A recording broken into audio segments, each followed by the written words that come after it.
Hello, xin chào tất cả các bạn đã quay trở lại kênh Thanh Cooking. Hôm nay mình sẽ chia sẻ với các bạn đây là cái món đậu hũ mình xào với dưa cải này ha các bạn. Cái vậy đậu hũ thì nó mềm, giòn, béo ha, dưa cải thì nó giòn giòn nè các bạn, hơi chua chua ha. Hòa quyện vào nhau rất là bắt luôn các bạn. Chúng ta ăn với cơm cũng rất là ngon nha. Ăn với cơm bắt lắm luôn các bạn.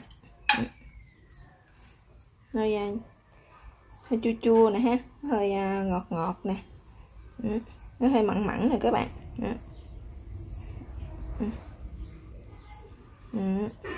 Thì các bạn muốn biết mà làm cái món này như thế nào thì mời tất cả các bạn sẽ vô bếp làm cùng mình nha. Mời các bạn.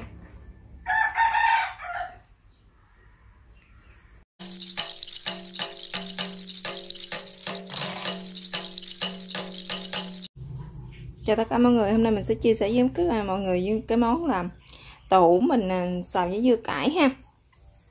Trước tiên thì mình sẽ có đây là 2 miếng đậu hũ trắng nè các bạn. Kế tiếp thì mình sẽ có đây là 2 cây dưa cải nhưng mà người ta đã cắt lá hết rồi các bạn. Đây là 2 cây dưa cải này là 400 g nha các bạn.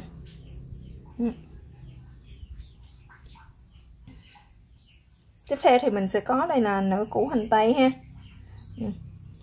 1 tép tỏi nè các bạn, 2 trái ớt, đây là cái cọng hành lá ha.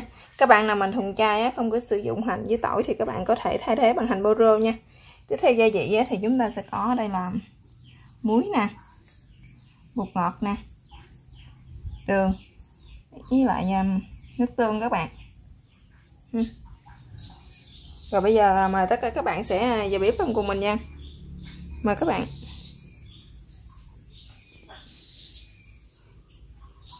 Sẽ làm cái phần dưa cải này trước. Bây giờ chúng ta sẽ tách những cái phần lá dưa cải này ra này các bạn, để chúng ta đem đi rửa ha.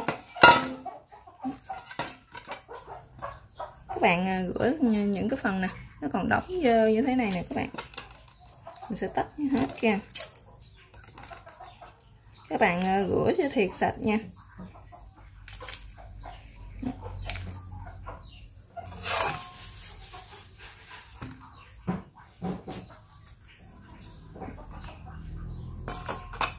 Các bạn rửa cho thật nhiều nước để nhiều lúc cái dưa cải của mình nó bị mặn á các bạn. Mình xả bớt cái độ mặn của nó luôn.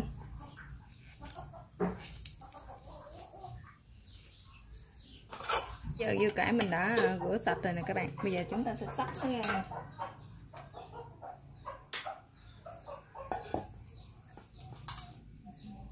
Các bạn xắt cái miếng vừa ăn nha các bạn. Các bạn xắt cho miếng nhỏ nhỏ như thế này cho mình vừa ăn là được. Các bạn làm như thế cho đến hết cái phần dưa cải của mình nha. Rồi cái phần dưa cải thì mình đã xắt xong rồi đó các bạn. Bây giờ chúng ta sẽ trộn nó nha. Chúng ta sẽ đem đi ướp nè.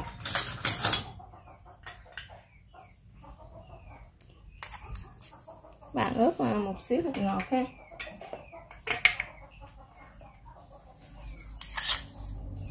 Cũng đường các bạn. Các bạn nếu mà cái phần dưa cải của các bạn mà nó chua thì các bạn khỏi ướp thêm giấm, còn nó không chua thì các bạn có thể ướp thêm một ít giấm nha.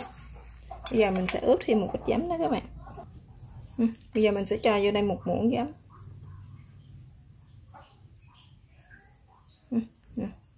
Tại vì dưa cải của mình nó không có được chua không, cho nên chúng ta sẽ cho thêm một ít giấm cho nó tạo cái độ chua ha.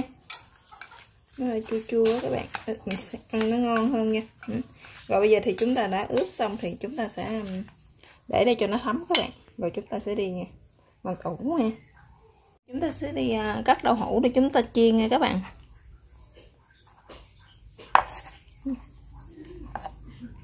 Các bạn có thể sử dụng đậu hũ chiên ha, hoặc là đậu hũ trắng.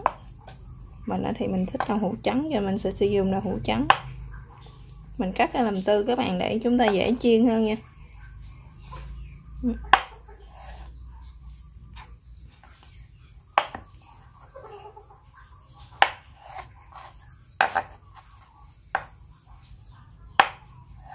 Rồi bây giờ bắt đầu chúng ta sẽ đem đi chiên lên bếp ha. Để cái chảo của mình nó nóng thì chúng ta sẽ cho dầu vô các bạn.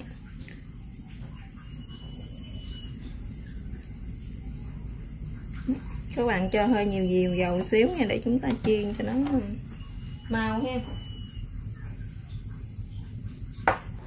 Rồi, bây giờ thì chúng ta sẽ cho dầu vô cho tọt đậu hũ vô các bạn.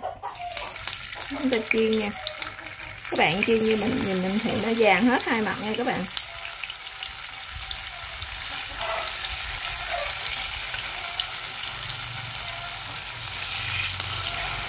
Này thì các bạn có thể sử dụng đậu hũ mà người ta chiên sẵn cũng vẫn được ha.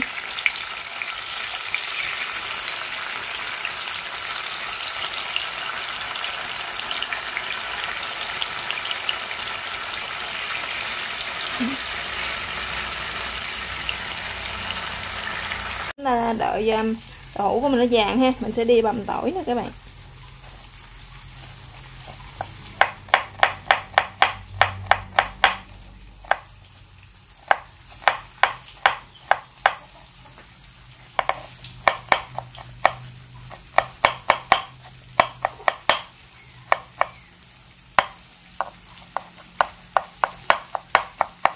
Tỏi để chúng ta khử cho nó thêm vàng, cho nó thơm ha.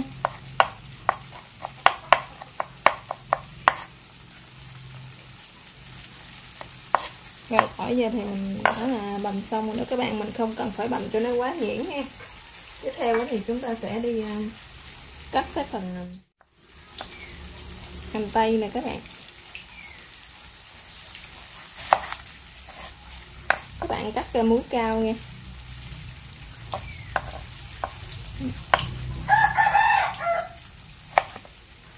Các bạn cắt cho nó nhỏ nhỏ như thế này là được nha. Các bạn cắt như vậy thì cho đến hết cái phần nửa cái củ hành tây này của mình nha. Thì mình đã sắc xong, tiếp theo thì chúng ta cũng sẽ sắc những cái hành này ra luôn nha các bạn.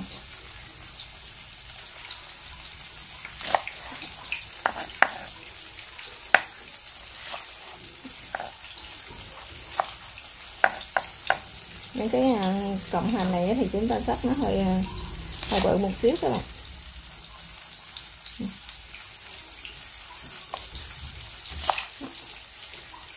Rồi hành thì mình cũng đã sắc xong.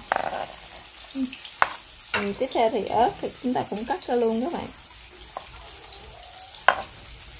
Các bạn cắt xéo ha.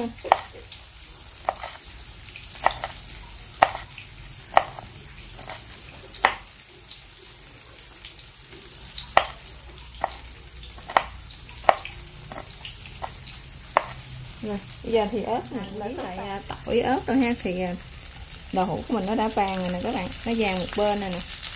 Giờ chúng ta sẽ chở nó nha.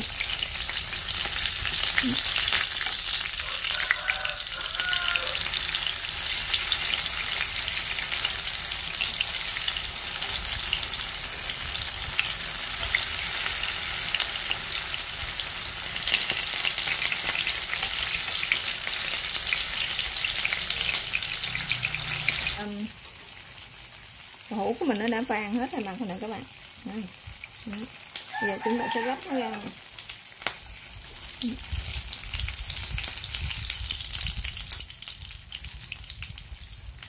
Mình chiên đậu hũ ra thì mình gấp ra rồi mình chắc bớt dầu ra các bạn. Lúc chảo mình nó nóng thì chúng ta sẽ cho tỏi rồi chúng ta phi cho nó thơm nha. Để chúng ta xào các bạn.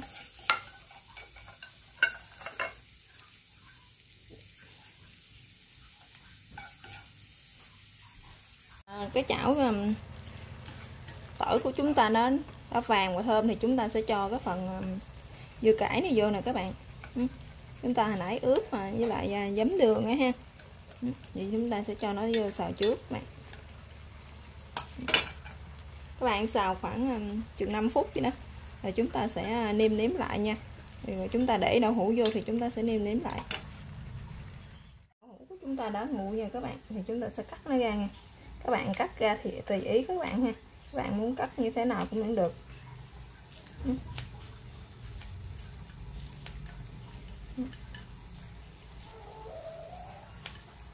Các bạn cắt cho đến hết những cái miếng đậu hũ nó ra nha các bạn. Bây giờ đậu hũ thì mình đã cắt xong. Bây giờ chúng ta sẽ cho vô cái chảo dưa cải của chúng ta nha. Thì chúng ta sẽ cho đậu hũ vô nha các bạn. Rồi chúng ta sẽ nêm nếm luôn.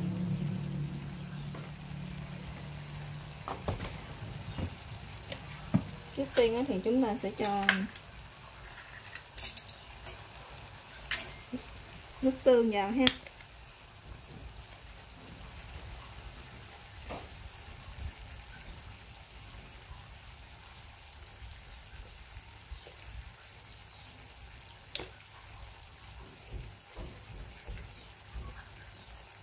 Mình sẽ cho 5 muỗng nước tương các bạn.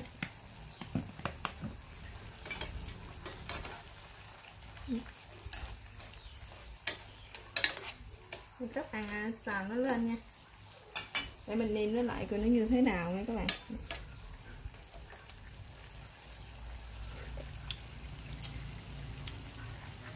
Giờ mình sẽ cho vào đây một xíu muối.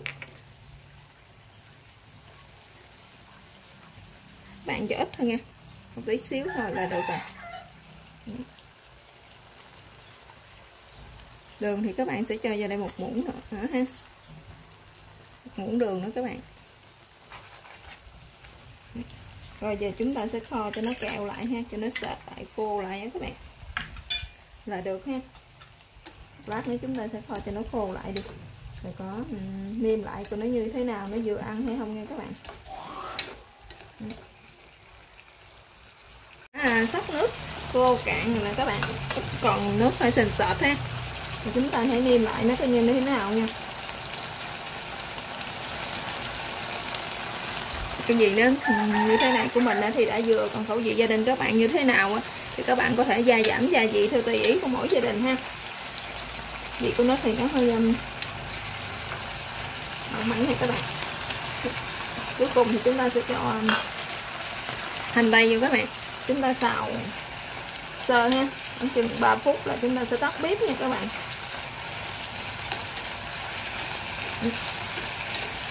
Nó thì nó hơi mặn mặn nè, nó hơi chua chua nè ha, nó hơi ngọt ngọt nè các bạn.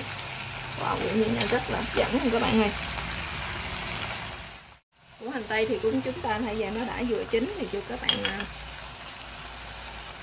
đừng có cho nó chín quá, thì nó mềm không ngon các bạn, vừa chín tới là được. Giờ cuối cùng chúng ta sẽ cho hành lá lên để tạo cái màu xanh xanh đó các bạn. Và ớt thì chúng ta cũng sẽ cho vô đây luôn.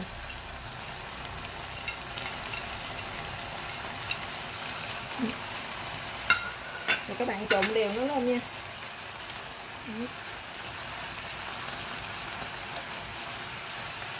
Rồi xong, giờ cái món dưa cải mình xào đậu hũ ha. Giờ thì nó đã hoàn thành rồi nè các bạn. Cảm ơn các bạn đã theo dõi video của mình. Chào các bạn và hẹn gặp lại các bạn trong các video tiếp theo nha.